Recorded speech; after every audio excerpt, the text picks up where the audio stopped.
I got a video on installing the PAC VS41 video switcher. So yeah, right here we've got just a regular camera that I bought. The wires through, comes in right here on this wire, and then video feed goes through here, wires it through, goes through there, then I send it on over. And then for power, instead, you can see right here, so black, I went neutral right here, and then I was able to find in the wire loom right there this salmon beige color, which is providing power to the switches, the window switches. So that's powered it up. So like I said, everything's wired up coming over to here. So here's the unit, and yeah, it took a little bit trying to figure out how this works. So each trigger wire, or each trigger input, actually has two wires. So you can see, for example, here you got a pair of purples. Let's see if we can zoom in, and you're gonna see this one is, purple with black and purple. So to explain that, because I couldn't find anywhere that explained that online. So right here, where is it? Okay, yep, right here. So I have the turn signal stock that's right here, right?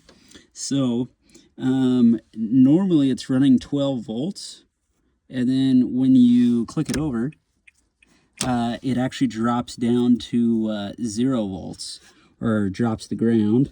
And so I was able to figure out which those wires were using a touch light. And so specifically, let's see if I can get some light on in here.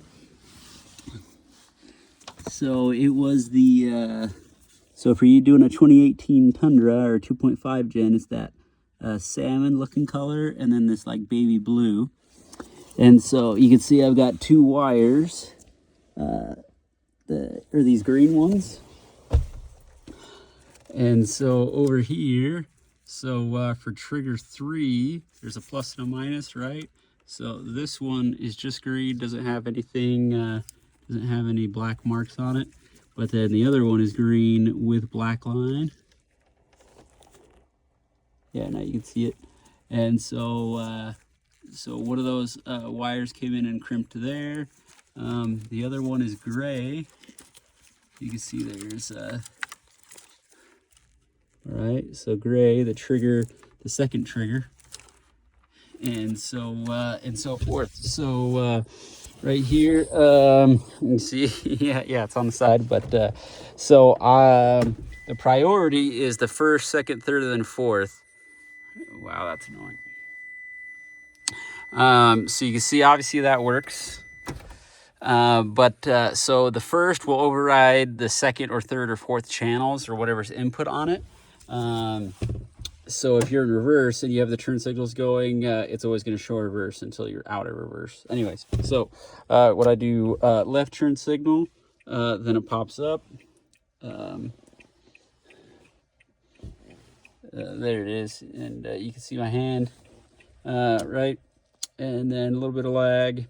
So it waits about 3 seconds, 2 seconds, and then I'm going to do the right side. And now I got the right side right over here. So yeah. Anyways, you got that. So so that's how I've done it. Other things. So down here on my Tundra, they have. Yeah, it's definitely a mess down here, but down here there's some power sockets. There's two 12-volt accessory sockets, so I tapped in the power for those. And then there's, let's see if I can show you. So there's a slot. Yeah, you can't see it super well, but there's a slot right here that runs up and down. And so I ran the cables in and through there. So yeah, so this thing's great. None of the other ones that I found worked.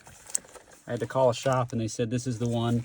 Oh yeah, here's the other piece. So these guys online, it says only works up to 2017, but that was the when they issued it. If you look at the bottom right on like the instruction manuals, they issued out the manual in 2017. So obviously they're not going to say it's applicable for those years after.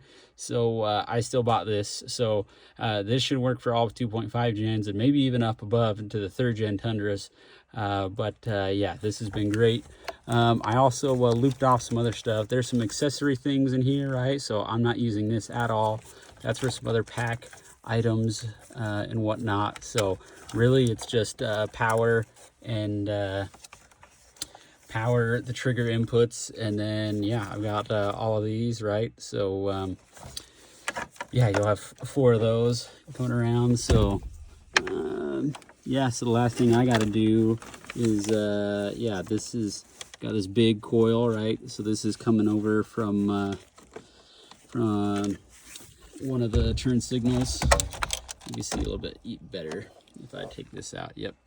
So here's all those inputs, right? So input 4, input 3, input 2, input 1, right? And then you got the master output that goes over to here. So hopefully this helps you out.